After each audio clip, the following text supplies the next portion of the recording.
Bonjour à tous, bienvenue une fois de plus sur Bonjour Live, les lieux où le Seigneur vous transmet son cœur pour vous, parce que quand le Seigneur aime, il parle. Et une chose que nous disons souvent sur Bonjour Live, tous les jours avec Jésus est un bon jour. C'est pourquoi nous aimerons réellement nous réjouir de ces jours, parce que nous savons qu'il y a des choses, des promesses qui sont liées à ces jours. Il y a des guérisons, il y a des bénédictions qui sont liées à ces jours. Et vous tous qui vous êtes branchés à cette émission, à cette chaîne télévisée qui est RTM, vous êtes bénis parce que le Seigneur aimerait faire des choses merveilleuses pour vous. Aujourd'hui, notre thème, c'est Soyez fidèles. Soyez fidèles, c'est réellement un appel qui est très important à tout le monde, que ce soit dans les ministères, que ce soit dans la vie. La fidélité, c'est ce qui va déterminer la durée d'une marche, la durée d'un mariage, la durée de l'appel d'une personne. La volonté de Dieu est que personne ne puisse périr, mais notre fidélité va déterminer notre durée dans la marche avec le Seigneur. Ça va aussi déterminer notre récompense. Alors nous allons lire la parole de Dieu afin que nous puissions découvrir ces choses et que nous puissions aussi avoir une marche conséquente par rapport à la parole du Seigneur. Nous allons lire en 1 Corinthiens chapitre 4 à partir du verset 2. La Bible dit ceci: du reste, je vais lire à partir du verset 1er, afin que vous puissiez avoir les contextes de cette écriture. Ainsi qu'on nous regarde comme des serviteurs de Christ et des dispensateurs des mystères de Dieu. Du reste, ce qu'on demande des dispensateurs, c'est que chacun soit trouvé fidèle. La première chose que j'aimerais dire en ces jours est que la fidélité, c'est la nature des dieux. Et si nous voulons réellement être les représentants des dieux dans ces mondes, nous devons être fidèles à Dieu et fidèles au travail que Dieu nous a donné dans ces mondes. Si nous sommes enseignants, nous devons être fidèles à Dieu dans notre enseignement, parce que nous représentons la pensée de Dieu dans l'enseignement. Soit même la Bible dit en Jacques, il ne faut pas qu'il y ait plusieurs d'entre vous qui enseignent, parce que l'enseignement est un don. Et là où Dieu donne, il demande une fidélité. Éphésiens 4, à partir du verset 8, la Bible dit, étant monté en haut, il a fait des dons. Il a emporté des hommes captifs, il a fait des dons aux hommes.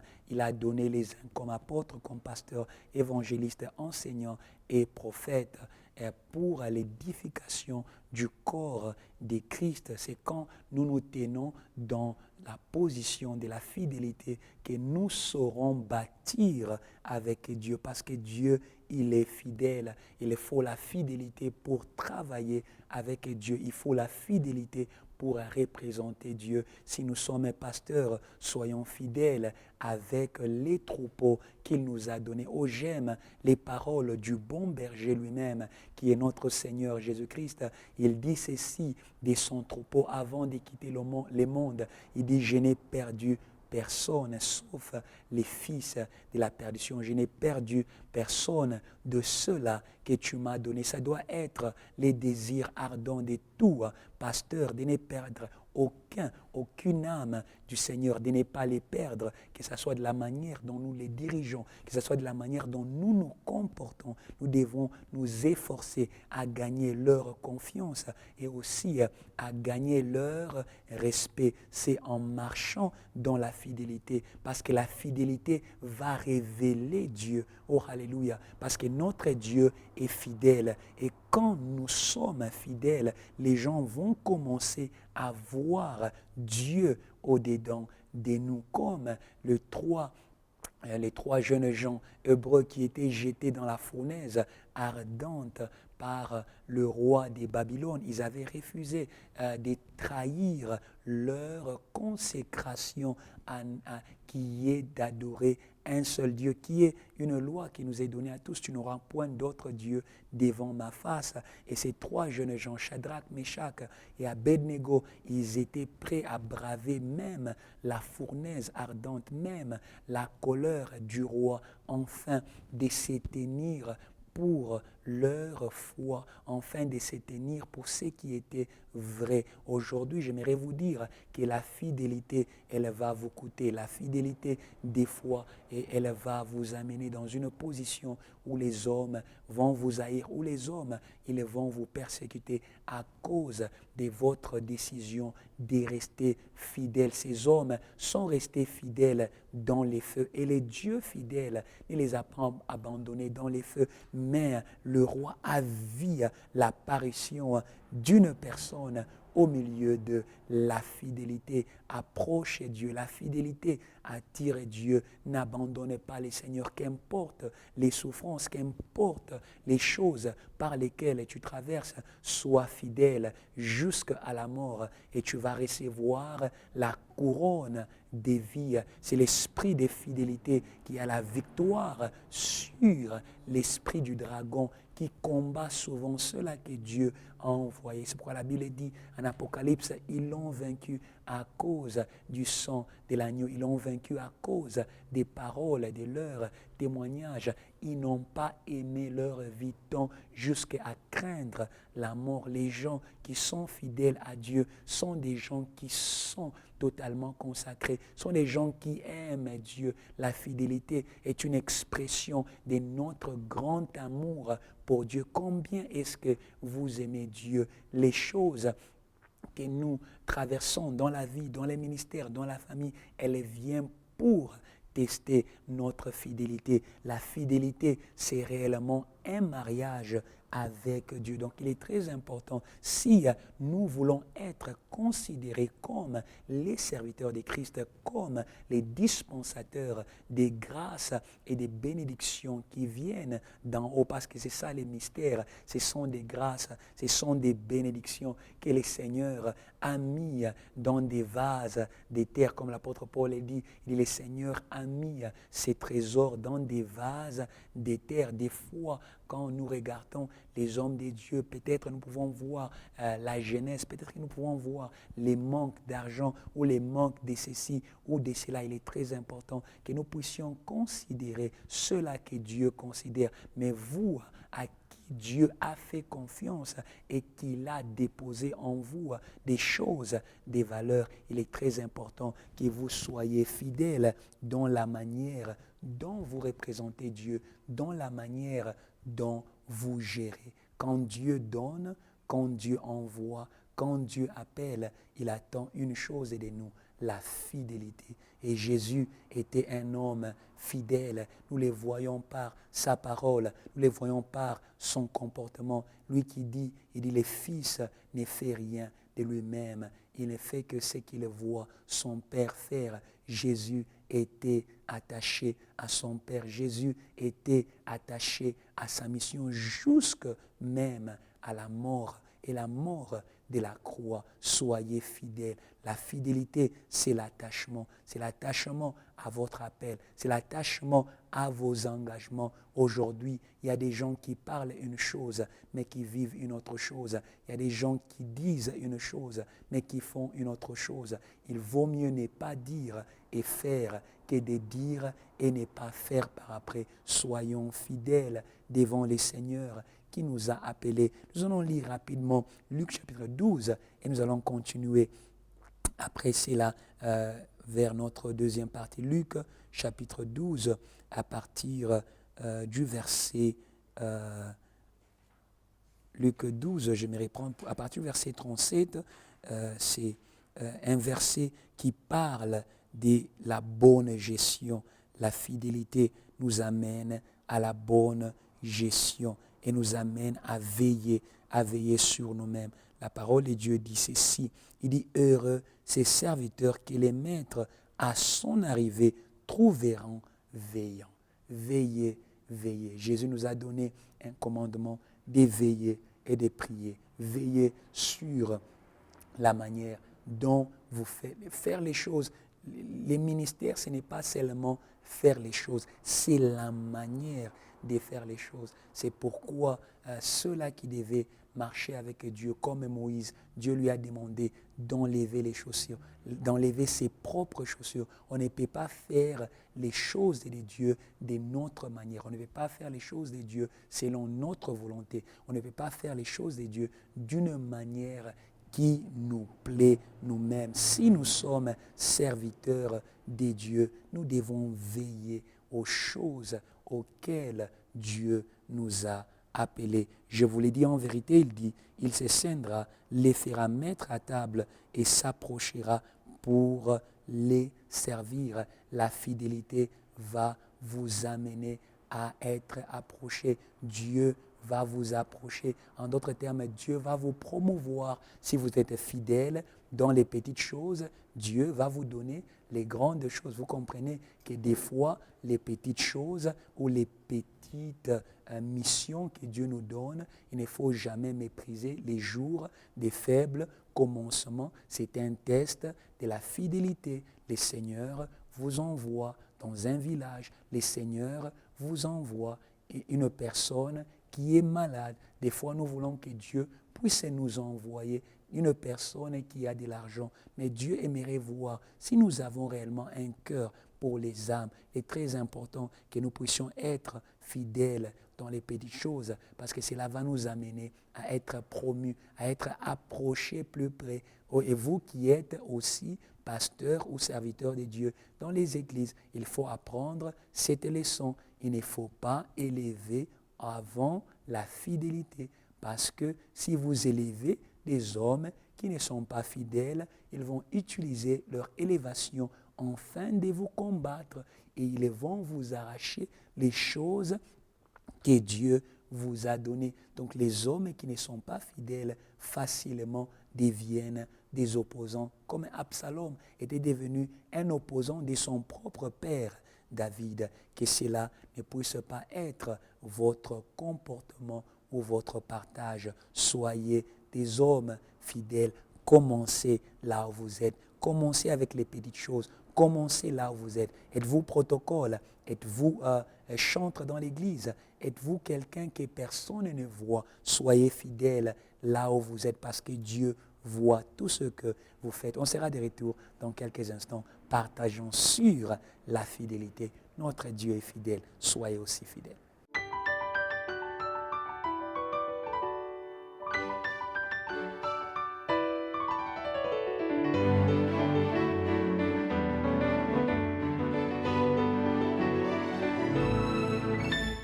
Vous la parole malgré votre langue, Jésus vous aime. À vous la parole malgré votre langue, Jésus.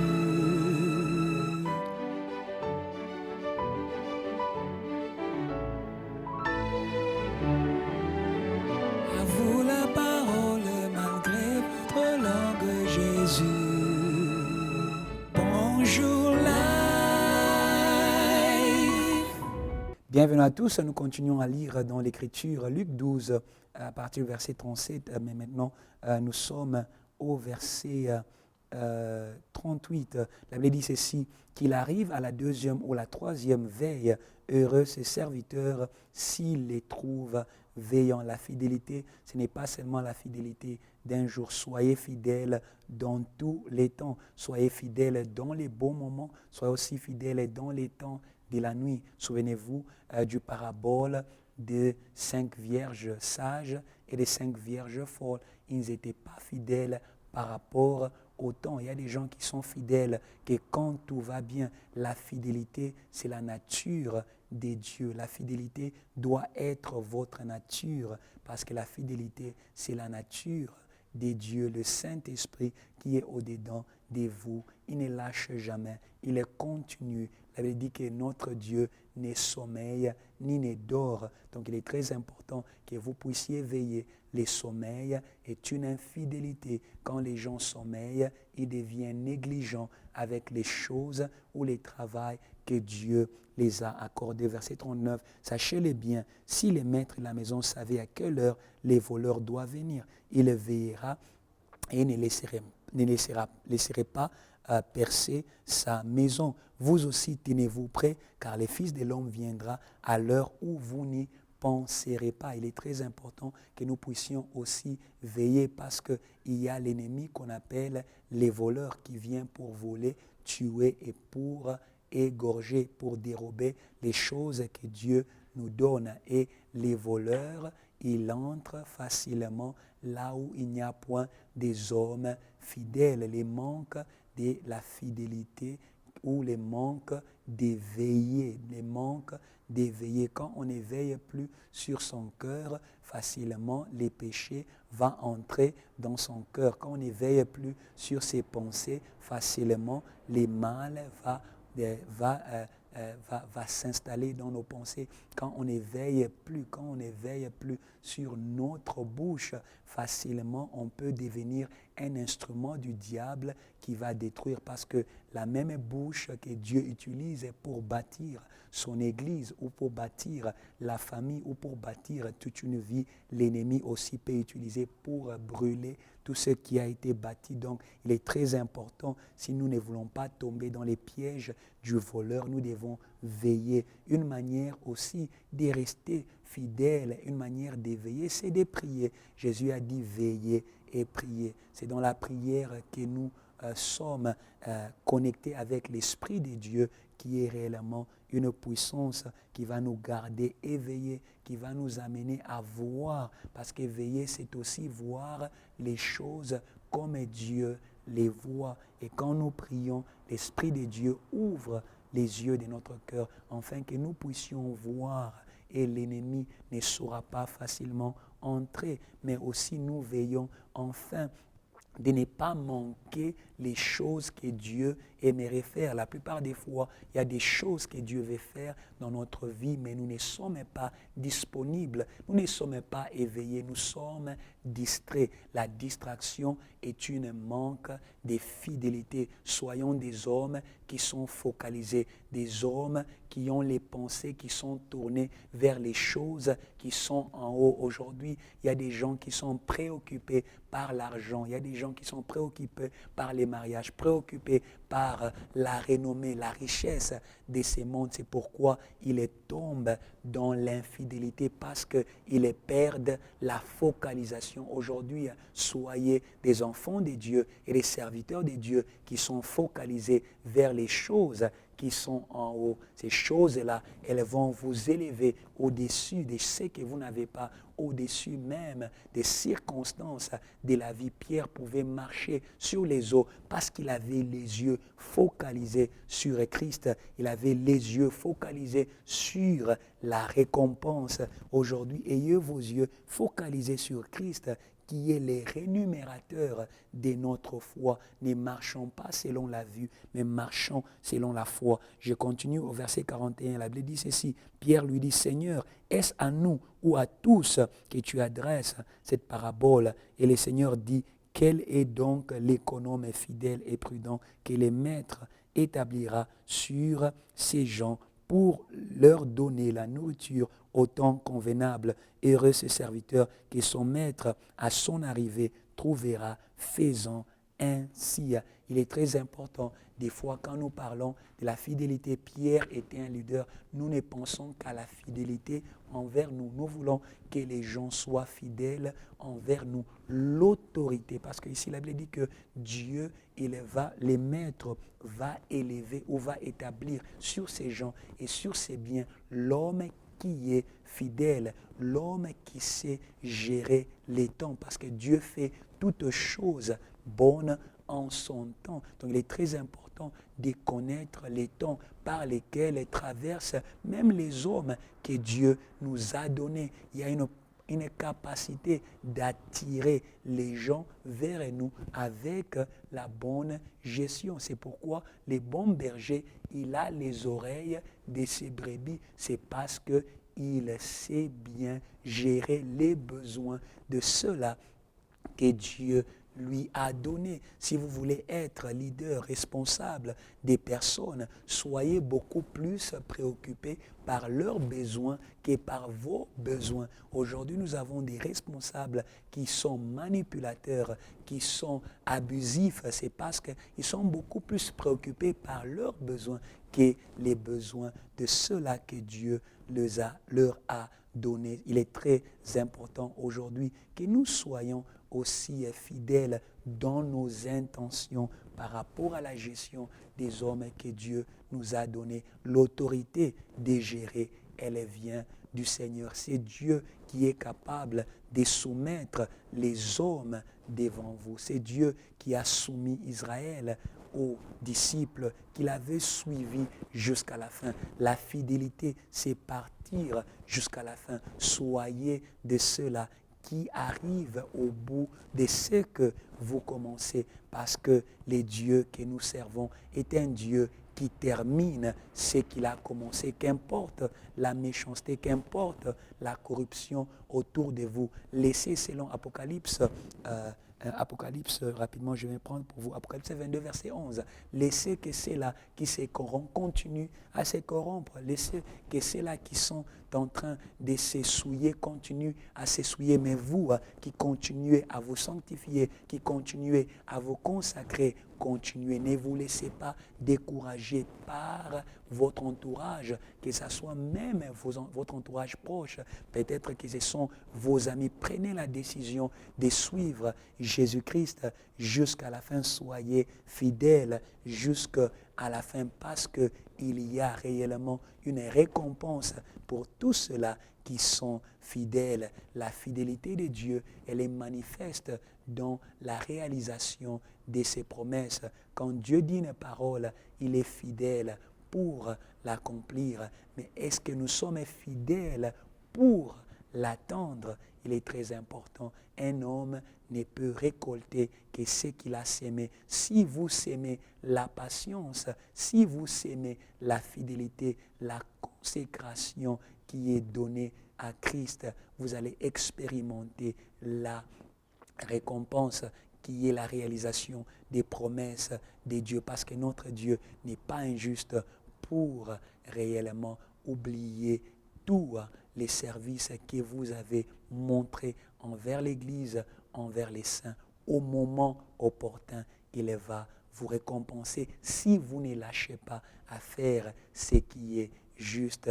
Allez-y jusqu'au bout. Si vous donnez, continuez à donner. Si vous priez, continuez à prier. Si vous intercédez pour les saluts, continuez à intercéder pour les saluts. I just want to say to somebody who doesn't know Christ today that our God is a faithful God, is a faithful to save all those who call upon the name of Jesus. The Bible says, all those who call upon the name of Jesus will be saved. And today, if you make this prayer with me, our God in heaven is faithful to fulfill that word, which is salvation for all those who believe in the name of Jesus. Is able to bring you out from commitment to sin, from commitment to all form of wickedness. Maybe it is becoming difficult for you to give up certain things because you are bound. That commitment produced slavery. But I want to say to you, if you commit your life to Christ, you will not produce slavery, but you will produce a righteous life, a freedom in the Holy Ghost, a commitment to righteousness, to truth, to holiness, and to every good thing, because that is what our God is. Our God is faithful, and He wants to transmit to you that nature. He wants to give you Jesus Christ. That is the faithfulness of God. He's able to give it to you. Whatever that you don't have, He's able to give it to you. If you receive Jesus, then you can receive every good thing that our God has for you. If that is your desire, I want you to pray with me. Say, Lord Jesus, I've heard your word, and today I repent from all my sins. And today I make a decision to forsake evil and to follow you into the kingdom of righteousness, peace, joy, and love. May you free me from every shackle of sin, that I may freely commit my life to you, Jesus. In Jesus' name. Father, I just pray for somebody who was bound in chains of unfaithfulness. Lord, may they be set free in the name of Jesus Christ.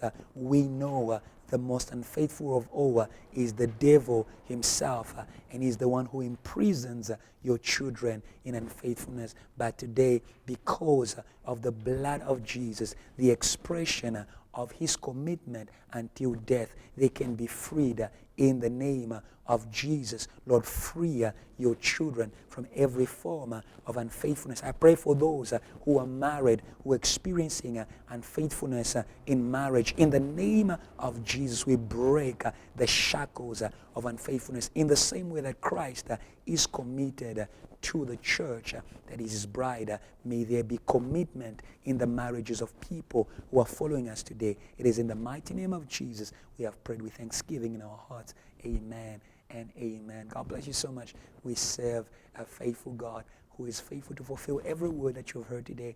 And I just want to call all of you to follow the work that we're doing. My name is Pastor Ebenezer Kiluba. You can find me on Facebook, Ebenezer Kiluba. That's all. And you will see what God is doing through us in this nation of South Africa and beyond. And I believe it's going to be a blessing for you. We are part of JTL South Africa. I'm the senior pastor. And I believe that God wants you to be part of this great movement of salvation. And all you need to do is get in touch with us. But also you can be part of the greater work of JTL in the nations with the founder of JTL, the man of God, Pastor Kiluba Wa Kiluba. And all you need to do is just, pledge to pray for salvation of souls. But you can also pledge with whatever that you have in your hands, and the Lord shall multiply your seed because of your faithfulness to give. Our God is faithful to multiply what you have. May God bless you as you continue to watch Bonjour Life. Remain in the presence of God. Bonjour.